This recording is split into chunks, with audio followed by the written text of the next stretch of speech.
Nakadikit man itong buhol sa harapan, ay hinayaan ko na lang. Tumuloy ako sa masahe at pinahiran ang buong likod. Tapos, una kong binigyan ng din kay Sabato. Tapos, bumaba din ko sa likod at palaka.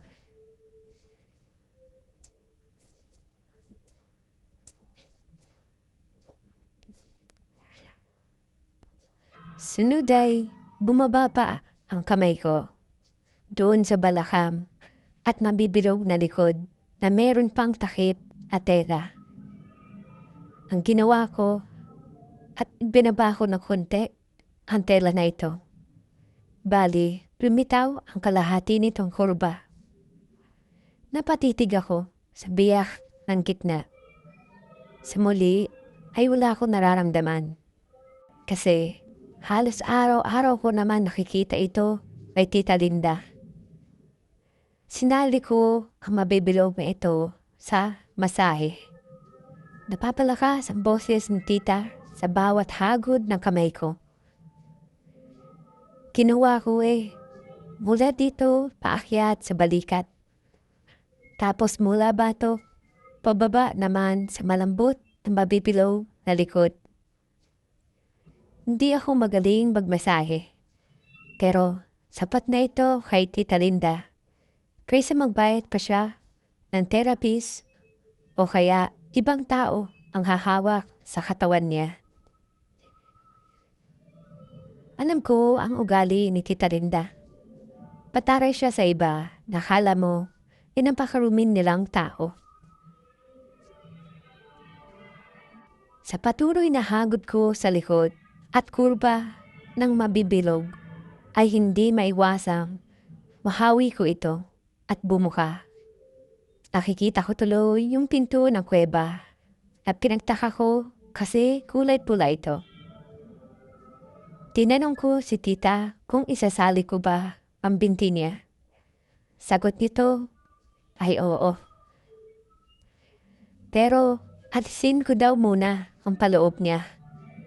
Kasi malalagyan ng pamahid kung gamit.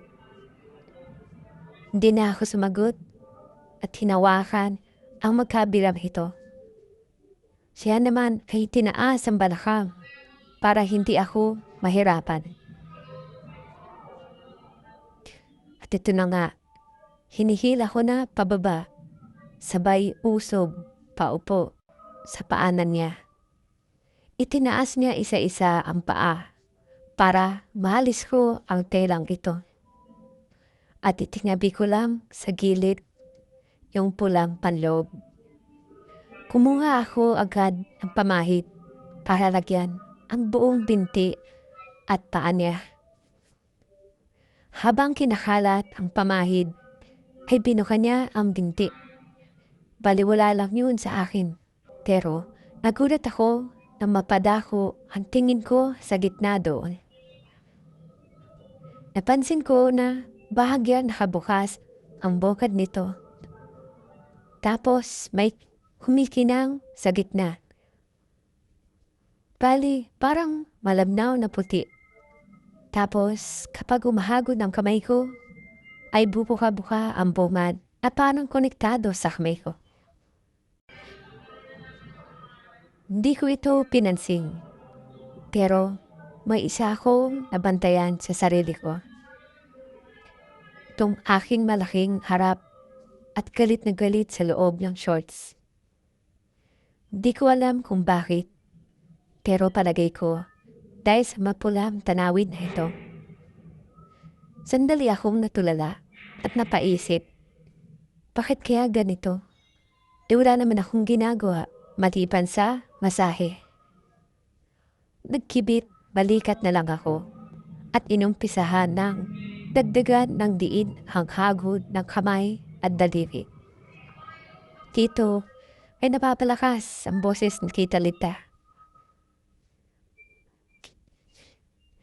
Parang nanginginig ang boses niya, lalo kapag nasa singit na ako doon. Hewan ko ba kung bakit, pero hinahayaan ko na lang. Tapos balik naman ako sa paa, paakyat sa likod ng tuhod at binti. Tapos paakyat muli sa hita. Doon muling nanginig si Tita Linda. Tapos pansin ko na dumadami yung umaapaw na malabnaw doon sa bungad ng gitna. Napataas ang kilay ko at baka masasaktan siya sa diin ng masahe ko at napaihi. Napatanong pa ako sa kanya kung ayos lang ang din ko. Sagot naman niya ay ayos lang at itaas ko pa daw ang hagod ko sa gitna doon. Ginawa ko naman, kaya lang ay hindi maiwasang masagi ng daliri ko yung ubo na may biyak sa gitna. Sorry, tita, sabi ko agad.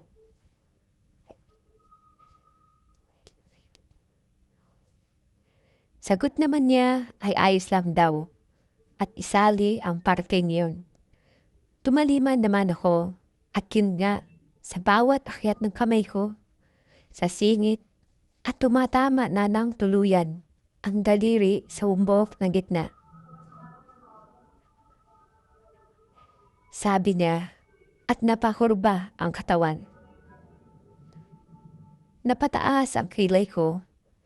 Inoon kapag minamasay ko siya, halos sumigaw siya sa sakit.